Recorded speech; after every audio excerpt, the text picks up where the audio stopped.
Bam! What's up, folks? MC is in the house. My name is Justin Garcia, also known as Master Chim, and welcome to the Warrior Stream. I am here every Wednesday, noon Eastern Standard Time, taking a topic deep dive and having a good time while doing it. What do we call it? I guess me being a responsible entrepreneur, in the beginning of this, I have to make sure I remind everybody to get on my email list. If you're not getting my emails, that means that you are not connecting with me for free 7 days a week via my morning email. It is not something that I charge for. It is not something that is going to take 20 minutes to read, but it is absolutely something that I enjoy doing every day and have a bunch of power to share while I do it. I'm going to do something.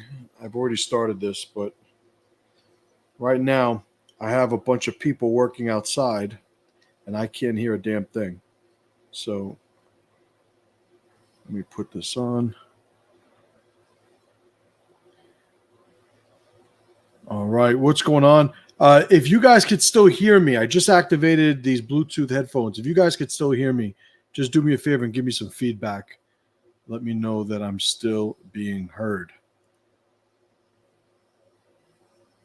Should be good. Just want to make sure.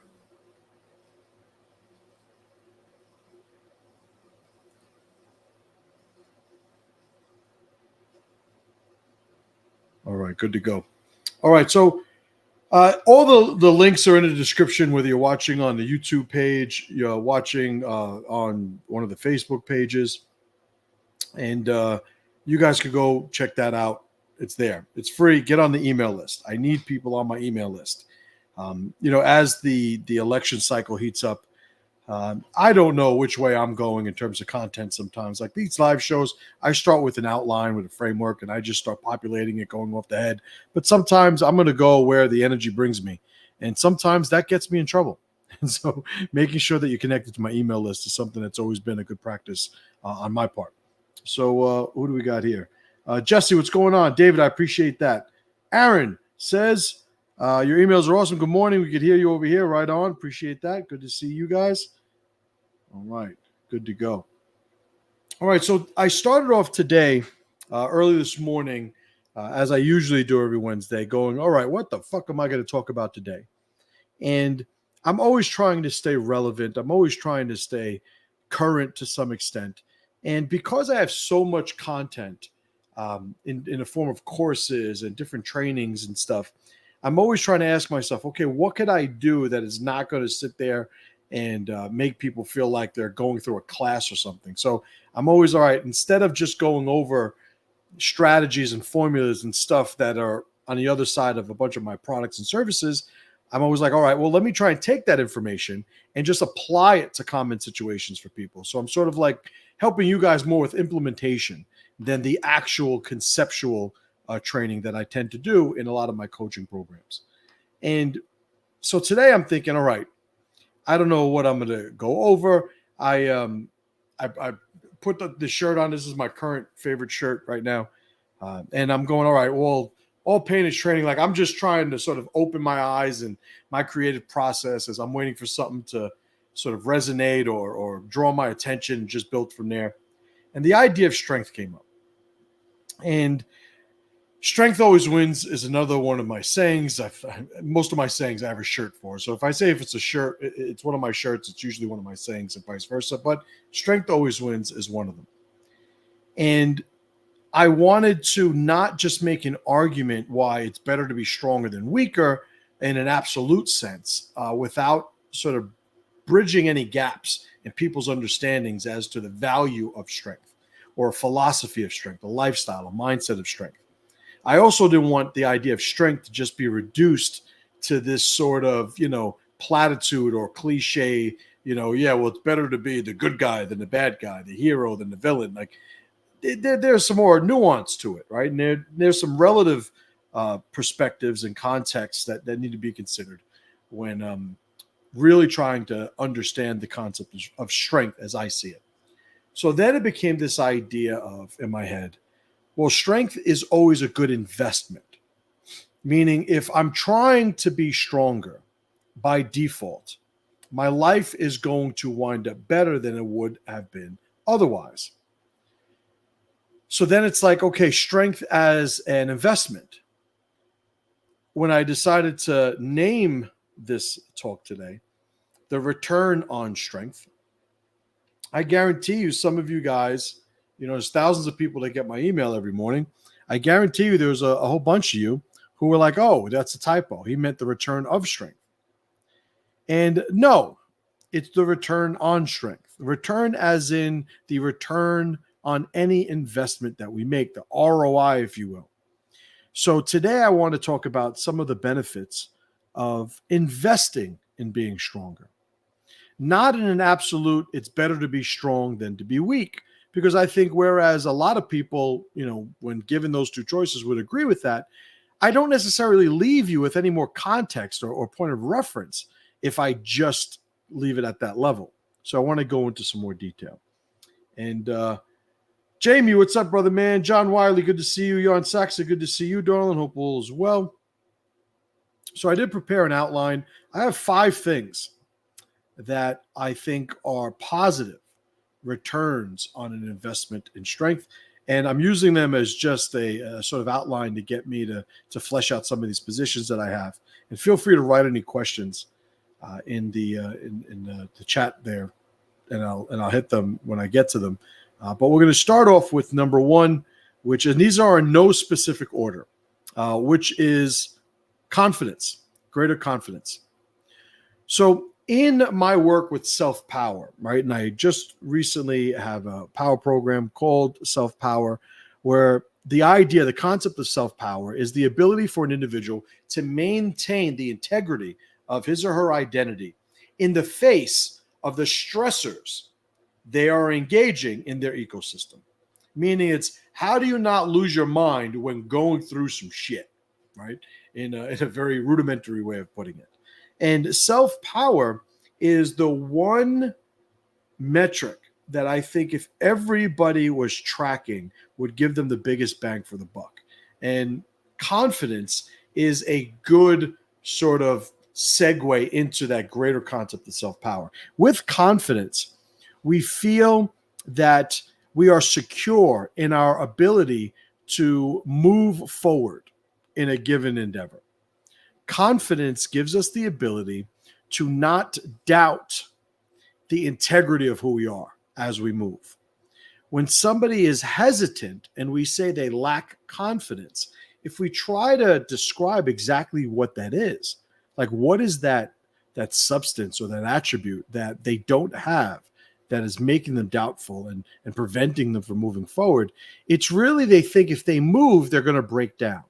If they move, they feel that they're going to erode. They're going to be destroyed. They're going to lose something.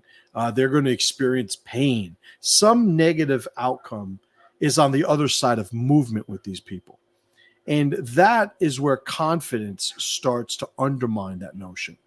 So with confidence, it's really, I have the ability to understand that when I move forward, regardless of the outcome, I'm going to be good. Right. So when we invest in things that are strong, we invest in things that are going to increase our strength. And we'll get into some of those examples of how to do that as an aside. But in general, investing in a mindset, philosophy, relationship with strength is going to give you confidence. And confidence being the thing that reminds us that we're going to be okay, no matter the outcome, whether it's favorable, disfavorable, the one we want, the one we didn't expect, anything in between. Regardless, we're going to be okay. Right. And I think that's a positive aspect to investing in a philosophy and a relationship with strength. Number 2, the ability to manage stress. Very much connected to confidence is this notion that when I am engaging stressors in my environment, I am going to be able to put them somewhere. And put them somewhere in that they're not going to accumulate and overwhelm me at some point. Years ago, one of the power programs that I created, and you can still find it on masterchim.com, was the bucket model. And the bucket model is a framework that I still use to this day to help people sort of navigate whether or not they're feeling overwhelmed, and the overwhelm leading to dysfunction, compromising their ability to be the person that they want to be the person that everybody expects them to be, to fulfill their oaths and obligations, etc. Being overwhelmed, using the analogy or the metaphor of a bucket, is represented in accumulating the stress to the point where it overflows, right? And that sort of cathartic breakdown that we have when that overflow occurs requires us to dump the bucket to start from scratch. And there are ways to mitigate that so that one doesn't become overwhelmed. Now, to say that, we shouldn't feel stress, or to say that stress is always a bad thing, I think is in some sense throwing the baby out with the bathwater. There's plenty of examples where, I go to the gym, and this is the easy one. You go to the gym, you lift weights, they're heavy, they are resisting your moving of them, but dealing with that resistance, overcoming that resistance over time allows your body to adapt. And the adaptation that occurs in the weight room specifically is strength, is muscle growth, is the ability to become more physically capable. So in other words, if we put ourselves in an environment where we are meeting physical resistance, our body adapts so that we become more physically capable. Pressure then and stress is always going to be relative, meaning there's not a point where you don't feel it anymore. It's the assumption, or the acceptance rather, that we're always going to feel stress in some case, but are we becoming better at dealing with it while we are engaging it?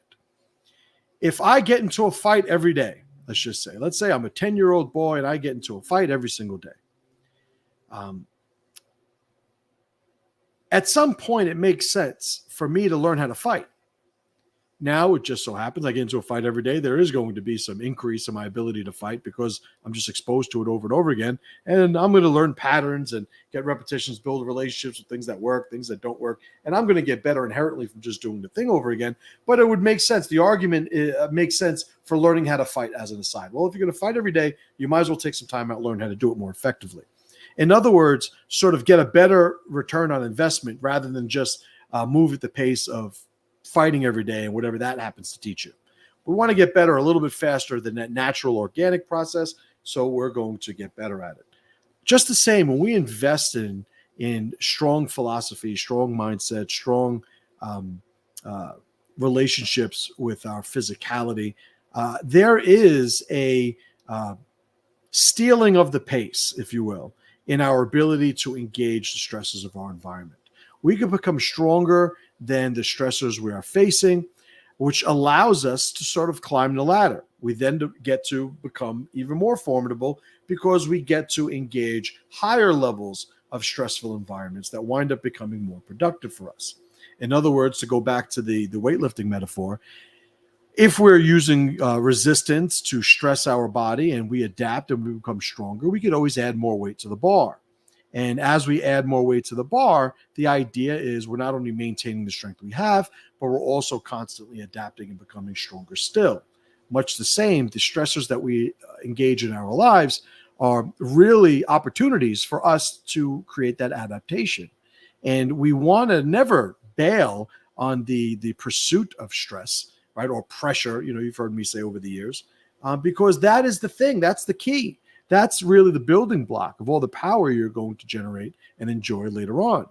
So this idea with number 2 of being able to deal with stress more effectively, that is an absolute output and benefit of choosing a philosophy and a lifestyle and a mindset of strength.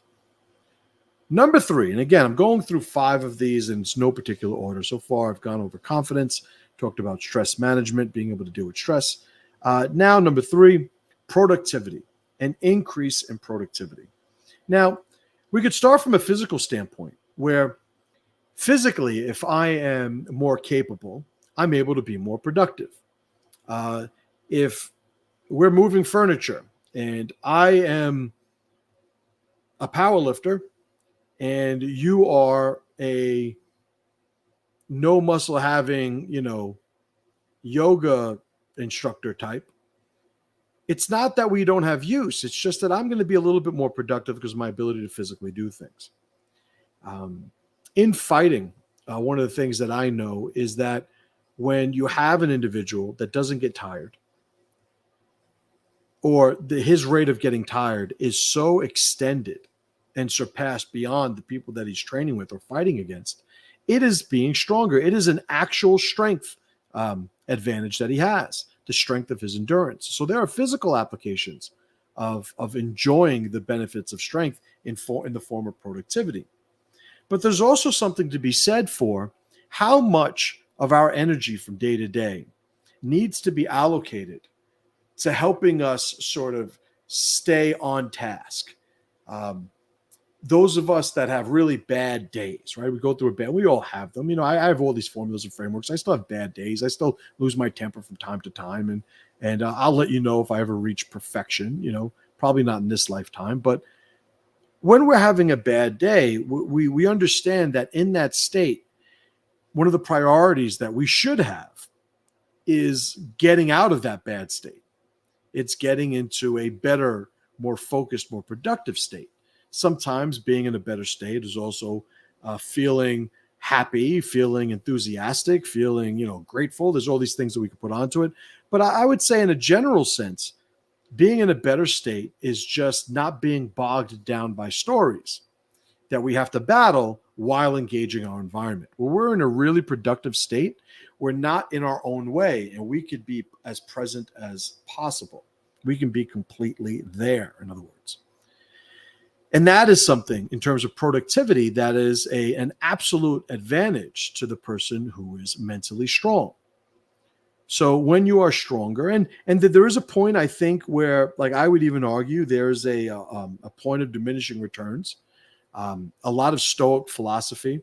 I think it's a tool in the toolbox, but I'm certainly of the mindset that passion and energy and enthusiasm and all the things that are much more emotionally driven have a great value in our life. And I think a lot of times because people have not done the work necessary to become strong and resilient at a self-power, level, they wind up accumulating and utilizing Stoic tools and Stoic mechanisms that allows them to sort of reframe things so that they're not overwhelming. But it's really like if I had to carry a bunch of heavy boxes from point A to point B, the Stoic, philosophy and the Stoic mechanisms in this analogy would be me finding like a hand truck. And that's fine when you have a hand truck, but it has nothing to do with you actually becoming strong enough to lift the things yourself, which means there's going to be not only a reliance on the hand truck, but there's also going to be a limitation to what your capabilities are without the hand trucks. Like using the hand truck doesn't make you physically stronger over time. Maybe you struggle with the boxes early on, but if you keep trying without ever having a hand truck, eventually you'll build up your strength. And I think a lot of times people use Stoic philosophy as these sort of tools that really get in the way at some point of them becoming stronger and more resilient. I think that there should be a level of passion in your life. I think, we should celebrate the opportunity we have to live every single day. And sometimes the Stoic philosophy will get in the way of that, And somebody could disagree. Somebody could say, no, Stoics believe in passion, all these things. And they could say all that, but the thing is they'd be wrong. Right? So that's that. So number 3, productivity. All right, number 4. And this is a little on the nose, but, health and longevity, right? So there's certainly more for this example that I decided to choose. There's more of a sort of physical application of strength here.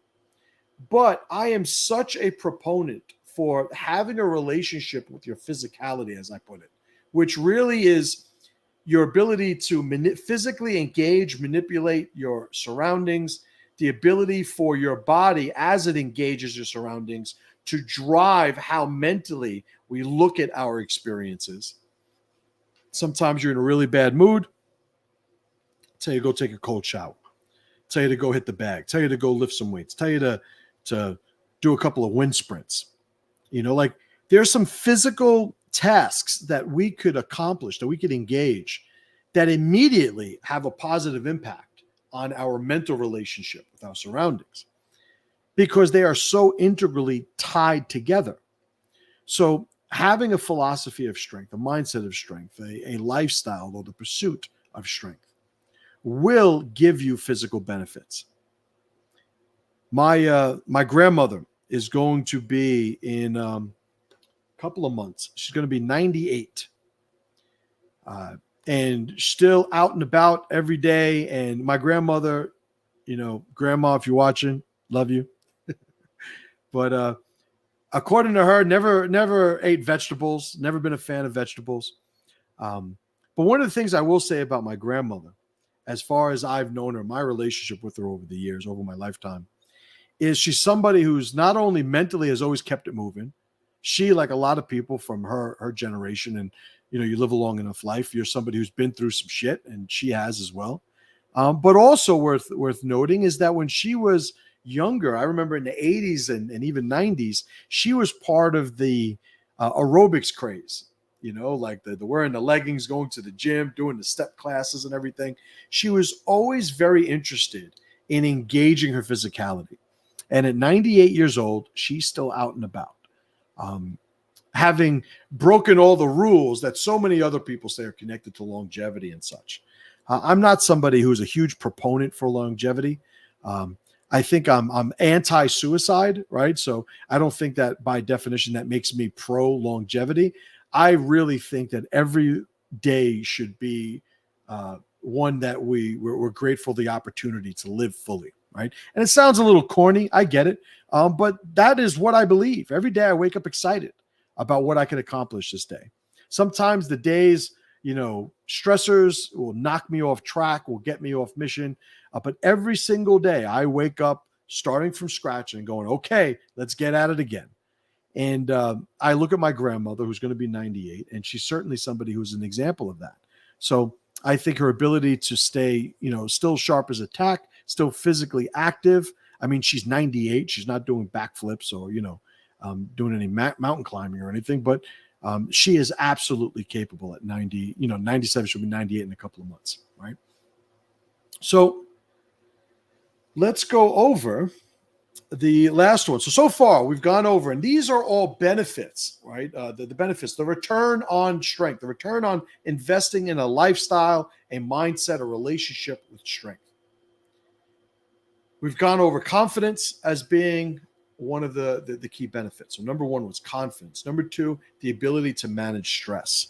Number three, productivity. We're more productive when we're stronger. And number four, I just went over I would say to some people, obvious. For some people, it's still absent in their life, even though it's as obvious as we would think it is, but health and the ability to be fit, functional, and effective physically, right? So that physical strength application.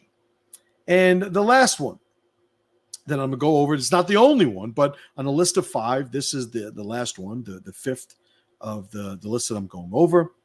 When you are somebody who pursues a lifestyle, mindset, and relationship with strength, you have, number five, stronger relationships. Now, I wrote TRIBALNOMICS, right?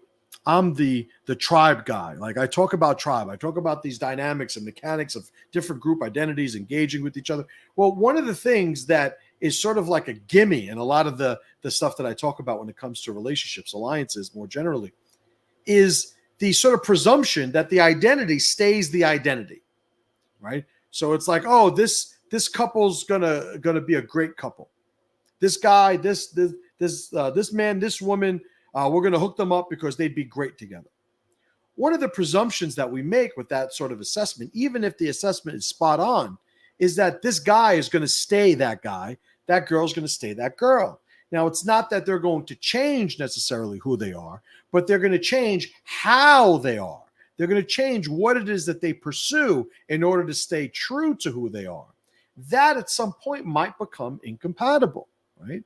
I've coached men over the years who, in the relationships with their wives, have run into issues when the wives suddenly at some point were like, I'm going back to school, or I want to start a business, or I want to have another kid, or I want to have a kid and we didn't want to have kids before. And it's still the same person, but at some point through their engagement of their own life came to a different conclusion on how, their mission is supposed to pivot. And sometimes the pivots of an individual being true to themselves creates a little bit of an offset of somebody that they had made an alliance with prior. It's why I say, my wife and I have been married over 20 years. One of the things about a relationship, a marriage specifically, it'll work if you work it. But holy fuck, it takes work. And it's not that, one of you or both of you becomes an asshole at some point in a marriage, although that is something that I don't think doesn't happen, right? But the point of it is, I would say, is just individuals engaging the world and being true to themselves at some point are going to develop pivots that aren't as compatible with the relationship as prior to those pivots being developed. So when we're conscious of it, we understand the greater context of our lives really is more alluring and more valuable than some of these shorter term pivots that might seem like a good idea. And when you see a marriage between two people that has existed for a long amount of time, this isn't terribly insightful, but just to state the obvious, the two people see themselves as one of two people. It's like two peas in a pod. They don't understand how they exist separate from the other person. And that is a very common feature. And sometimes you'll have one person in a couple who will sort of adorn that collection of formulas, where they basically let the other person be the driver of the relationship. They're the support system for that individual's identity. And sometimes it's the man that does this. It's the man, he goes out, he works, but his whole life is making his wife happy, and she's happy because she has the support, but she doesn't necessarily identify herself as a support to the man. And sometimes that happens opposite, but whatever the case is, the two people agree to move together in their engagement with life. So one of the things about being strong from an individual standpoint is you can represent yourself consistently to the people that you're connected to. You're the same person on Monday that you are on Tuesday. You're the same person when things are going great than you are when things are going terribly. And the more reliable somebody is, the terminology that I use in my coaching system is that is the metric of respect. We could respect somebody more when they are more consistent in the presentation of who they are. Which is why I would say, I would rather somebody respect me than like me. Because if they like me, that means that how I perform who I am is just compatible with who they are enough to where I give them energy. But I would much rather be respected, because respected states that they see me as a consistent presentation of an identity. Who I am, I could be expected to be no matter the circumstances. I have a lot of friends of mine. I've been fortunate enough to have a lot of friends that have been high-level operators in the military. They're very capable. And all these guys are intelligent. I'll be honest, and I'm not saying this because these are my friends. I've never met a low IQ operator, like somebody who exists at those high levels. And obviously there's a whole selection process that maybe, remedies that issue for me. But all of them are intelligent, but none of them are none. The average experience I have is that none of them I would accuse of being an academic. I would accuse of being an intellectual. But what I would say is this high level functional intelligence they have no matter what. When everything's going great, they're who they are. When everything's going terribly, they haven't lost one iota of who they are and their capabilities. And that is respectable. That's why I consider these men to not only be formidable, but also respectable individuals, because I constantly see them as being the consistent presentation of who they are, right? So let's go over the list one more time. And of course, I wrote this down and closed the file because I'm batting 1,000. Number 5, right? Just these are the 5 we went over. Number 5 was confidence, right? And these are all the benefits you get from pursuing strength. You have more confidence. Number 2, your ability to manage, mitigate stress is greatly improved. Number 3, you are more productive. So there's an increase in your level of productivity when you are stronger. Number 2, better health, ability to be physically fit and to get the most out of your physical relationship with your life. Absolute benefit of being stronger. And the last one I went over is the ability to develop and maintain stronger alliances, stronger relationships. Why? Because you are a consistent presentation of an identity. So it's much easier for your allies to connect more deeply to the alliance because they don't expect or anticipate you changing it up and becoming somebody more volatile in the process. So let's see what's going on here. Johnny Group says, yo to you, my friend. Stress makes me throw a tantrum. I'm working on it. I'd say that, look, perfect. You're on Saxon says, Johnny, I think that's universal. Women turn into, I don't know if you meant to say ragging, but that actually works. Or raging. Ragging works, though. Twats from time to time. Tantrums are okay every now and again. As long as you're aware of it, I think you're good. What I would add to that is, listen, we all get like that, right? There's always a point where people will break down, where people become overwhelmed. And anybody who says that's not a thing, they don't know enough or they're full of shit. I remember having a conversation with a couple of my military friends and asking, like there was a point where I was naive to just assume, well, obviously you guys, interrogation, like you guys don't break. And the reaction was like, no, everybody's got that point where they break. And I'm like, really? Like you guys are like fucking superheroes, and it's like, no. And it's really when you're introduced to that application of this concept that I understand in other applications, it's like, well, yeah, of course there's a limit, right? Of course there's a limitation. And I think when we understand that, it allows us to utilize tools when necessary. So it's not if I ever get in a bad mood, this is what I should do. Much rather, it's when I'm in a bad mood, this is what I'm going to do. Because you sort of let yourself off the hook for having to be perfect when you look at it that way. And I think, throwing a tantrum or a mantrum, as Johnny put it, is something that, sure, all men are going to experience at different points. What I would say, obviously, being somebody who represents a belief in pressure, it's, well, just how often are they happening? And is there a way to mitigate these stressors early on so that they don't stack and accumulate to the point where you feel like you need this grand cathartic event in the form of a mantrum, right? And that's where the pressure would be as far as I see it. And mind you, I speak from experience. I'm somebody who was locked up as a teenager because I didn't know how to not physically vent, right? Jamie, what's up, brother, man? He says, stress puts tension in the proverbial bowstring, enabling it to fire off. Too much stress can cause the string to snap or otherwise lose its elasticity, but too little renders it slack and equally useless. I think it's a great way to put it. I like the visual on that.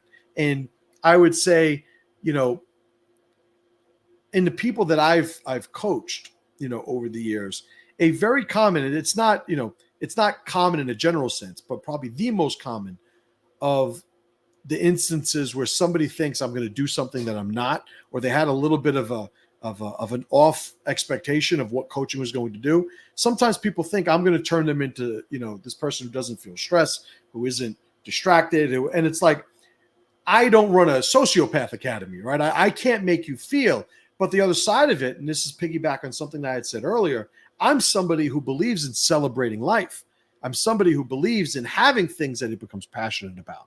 Like I'm still like, as much as I have all of these frameworks and mindsets that make me functional emotionally, I will expose myself to music sometimes that'll bring a tear to my eye. I get fired up and sad and happy and angry and sad and scared when I'm watching movies sometimes because I want to experience that. I want to have a broader sort of palette of experiences to paint the engagement of my life and the memories that I have of it. It's not about reducing all of the volatility to the point where everything is like, just a flat plane of existence.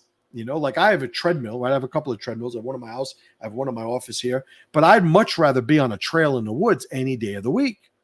Even though it's even arguable that I can get more effective, consistent, trackable work done in a treadmill, almost like lab-like setting. So I think that it's important that, when I say pressure to power, it's really, I'm never going to stop trying to grow, because if I stop trying to grow, how do I know I don't stop moving in the process, right? So it's easy to say I'm always going to move, but I'd much rather anchor my movement to being pressured by looking to become more. If I say, in my Master 24-Hour Cycle program, links in the description, you can get it for free. One of the things I offer is the TRIM framework, and the TRIM, being an acronym, the I in TRIM being improvement, meaning every day I dedicate a certain block, sometimes multiple block sessions, which I call brick sessions, into improvement. And the area of improvement could be me working on my cursive. Here's today's cursive that I'm working on, to my Portuguese lesson. There's been times where like I just got a compass and I was on a hike the other day, and I'm trying to sort of plot a route from one point to another using the compass and stuff. And like all of this is looking to improve my skill set. If I'm learning, I am experiencing pressure, because that's what learning is. Learning is thinking a different way based on the desire to have a certain level of capability or a certain amount of information, meaning I have to get out of my comfort zone to go where I'm going to go. So that's why I think, it's such a great tool for people to utilize, this commitment every day to improving who they are, right? And I make a much more, I would say, developed case for it in that program. Link is in the description. Go get it. It's free. Aaron says, my great-grandparents lived to 95 and 98. Right on. We were all still visiting and getting visited until they died, which was amazing to me, because some people seem to get incompetent at some point where they don't even try anymore. But they did until the days they died, and it was very admirable. And I have that same sort of experience. It's funny the way that works. My grandfather died a couple of years ago, and my grandparents were married 75 years or over 75 years, which is just incredible. And you look at, if I look at their lives, one of the things that was an absolute constant is every day they were looking for each other. They were connecting each other. They were doing things together. They had their group of couples that they would hang out with and stuff. But the fact that it was two identities who looked at each other for stimulation, it was the thing that kept them moving, right? As opposed to one person living alone. It's like a lot of these old maids out there with no kids and no family and no tribe. It's like, yeah, it might be a party now, but when you're in your 60s and 70s, it's like, who the fuck is taking care of you? Even if you don't need to be taken care of, who's visiting you when you're alone? You're sitting in those last chapters of your life and you look back, like, what is it that you're going to say validated everything that you went through? Like, what do you have to show for it? What's the legacy? Remember, my two targets in life is a strong legacy and a good death. So I'm the guy that keeps it really simple. I want there to be a mark, a positive mark of me having lived, and I'll tell you right now, I already have 4 kids. If my ticket was punched today, it's like I got some good legacy seeds, in the soil, so to speak, right? Johnny Group says, today's stoicism is pushed by guys who are afraid of confrontation and promote weakness. Absolutely. And the biggest culprit is Ryan Holiday, right? Ryan Holiday is a cunt, right? I don't know if you guys love his books or whatever. If you love his books, I would suggest that you buy the actual source material, because he himself has absolutely zero creative insight.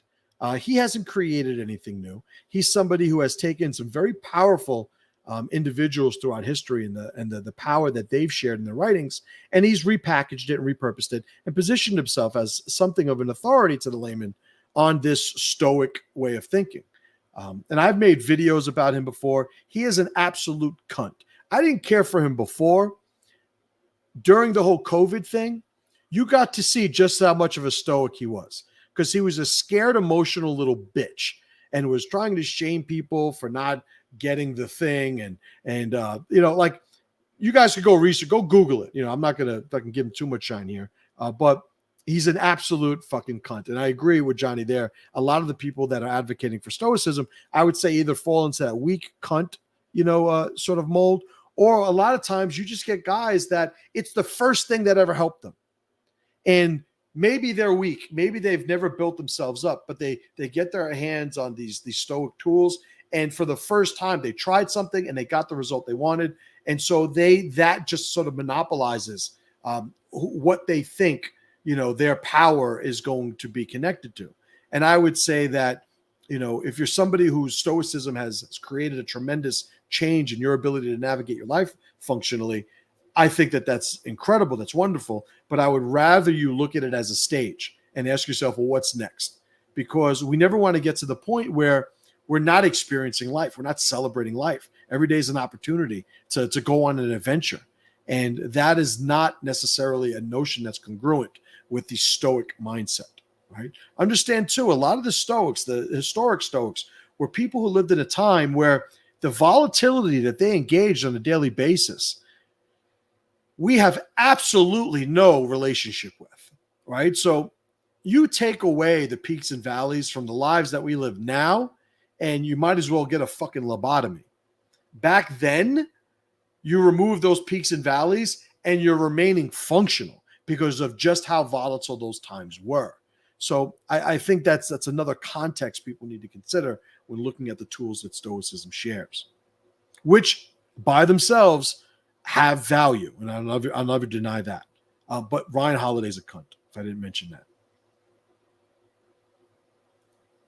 My man, Felix Mendez, a.k.a. City Island. City Island, that was his nickname when he was training. I was on City Island yesterday. I was thinking about you. I went and met a couple of buddies of mine for dinner there. Hope all is well with you, brother. Oh, all right. Johnny Groob writes, Ryan Holiday, dude's from right. He runs from anything masculine. It's funny you wrote that after I went on that whole little diatribe about it, but absolutely. Willie Quesada, what's up, brother man? Good to see you. All right, guys. So I shared my list. I answered a couple of questions. I had a good time. Hope you guys did too. Went over some stuff. Again, if you guys are not getting my emails, masterchim.com/email will bring you to the sign-up page. Do that. Confirm your email. Start getting it tomorrow.